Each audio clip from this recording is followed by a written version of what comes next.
Yo, what is going on, everyone? Thanks so much for tuning in. As always, much appreciated. My name is Dutchline. In this video, we are starting on the bus stop.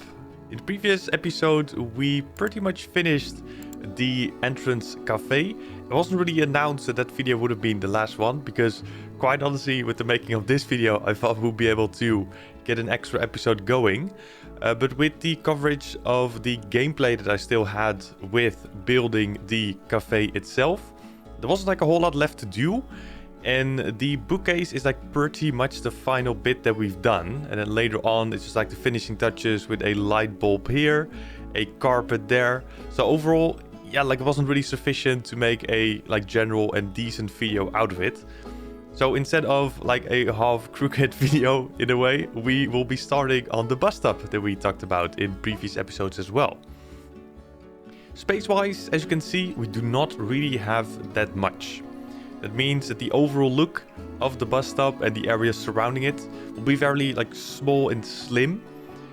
It's like a downside because like the downside itself is that we're not really able to go like full force, create a big like parking lot, for example, with cars. Like that's not really possible because there's just like no space for it. But we still wanted to create something, you know, nice and sort of similar to a actual bus stop. So at the end, there will be a very small parking lot, which will be more focused for staff members rather than like actual guests.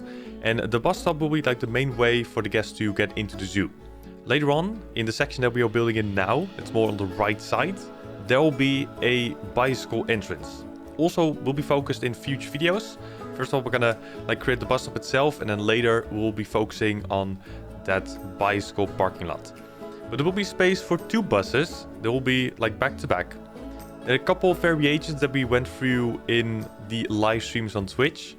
Good moment, as always, to call out that I do stream live over on Twitch. All the builds you see in these YouTube videos have been created live over on Twitch first. So if you're interested, I will leave a link in the description down below, which will redirect you to the Twitch channel, and from there you'll be able to see those live streams. We go over like all these builds in a much slower pace, of course, because those are not speed builds, but rather like actual live streams. And therefore we go over like the planning and what we do here and there, how we achieve something, but also ideas from people that are actually checking out the stream. And it could, you know, like be a nice addition, which luckily a lot of those moments do happen, that viewers come up with like very nice and cool ideas that we implement in these builds. So some of those are also like shown in these videos here and there. But yeah, feel free to stop on by in one of those future live streams. It'd be great to have you there and chill with us. But the two buses that will be placed will also function as two like actual spawn points for the guests. Because in the European DLC, those buses were added together with the ferries. And yeah, like the buses themselves look very nice. They look very cool. And they work like perfectly for what we're going to do here. So 2 spawn points rather than the 2 spawn points inside. Well, actually 4. That is in the default entrance, which you can still see. Unfortunately, we are not able to get rid of it. I've tried everything. I think I know why it is still there and like doesn't let us sort of delete it. And that is because we started this zoo initially as a challenge zoo and not a sandbox one. Like later on, whenever we like started to create more enclosures, it was like getting more and more difficult to get animals in those enclosures because they were just like not listed in the animal trading center. So we decided to switch from a challenge zoo to a sandbox zoo to have like more animals in the trade center, and therefore we're able to like fill in those enclosures a lot easier. With that switch, I was really hoping that we will be able to like delete that entrance as well, because that sort of happened later on with the idea to create this. But unfortunately, it's not possible. Like there are a couple ways that you could do this. Like normally, or at least in the beginning, you were just like able to select it and delete it. It doesn't happen. I cannot like delete every single piece like one by one. It doesn't work. I did try to reach out to Frontier itself and also try to get a ticket going. So far, there is no luck. So yeah, like for now, we just have to sort of deal with it, and you know, it's there, it's pretty ugly. But yeah, like I'm not really able to delete it at the moment. So yeah, it will be a sore thing in the eye for sure.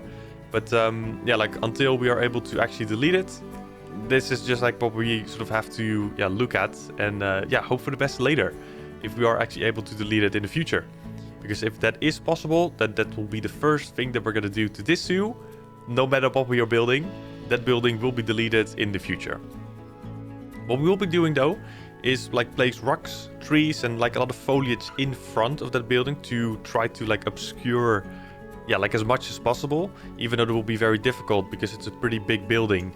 And if we do focus a lot more on placing like a whole lot of rocks and foliage there and like really sort of dense it out, it's like different from the rest.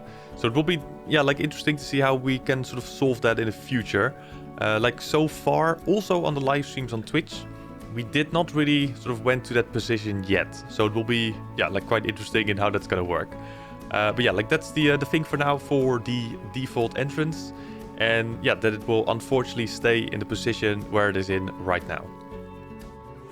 Overall though, in those live streams we also have a lot of foliage already placed, which in terms look pretty similar to what we've done with the fallow deer enclosure, for example. It's like similar style, similar trees and bushes, so it's all kind of together and similar. And that sort of brings a like relaxed and chill vibe all over, if that makes sense. Like not sort of go out and fully change the look of every single section, because all in all, with the entrance itself and also the couple bits behind it, it's all the same. And therefore we also decided to get the same foliage items going as what we've done before. So they'll be quite similar. That will be shown in future videos though. In this one, it will be the bus stop. We will start with the like road lines or markings. I think that's what it's called. So all the like the sidelines and the thingy to for example, let cars stop where pedestrians sort of go over like a crossing, for example, those kind of lines. And that will be sort of shown in this video, and then later on we will continue on it, and then of course also create and place the foliage items. For now though, I will leave you all with the remaining of the speed build. Hopefully you will enjoy the first episode of the bus stop. If you have like any comments or like ideas here and there, feel free to post those in the comment section below. Of course, like it's always possible to add more stuff in later, so if you do have like cool ideas that could work nicely here, then feel free to get them down in the comment section below. Once again, thanks so much for tuning in and checking out the video. It's much appreciated. Thank you all so much. I will see you all later. Enjoy the remaining of the video and stay safe. I'll see you all later. Have a good one. Bye.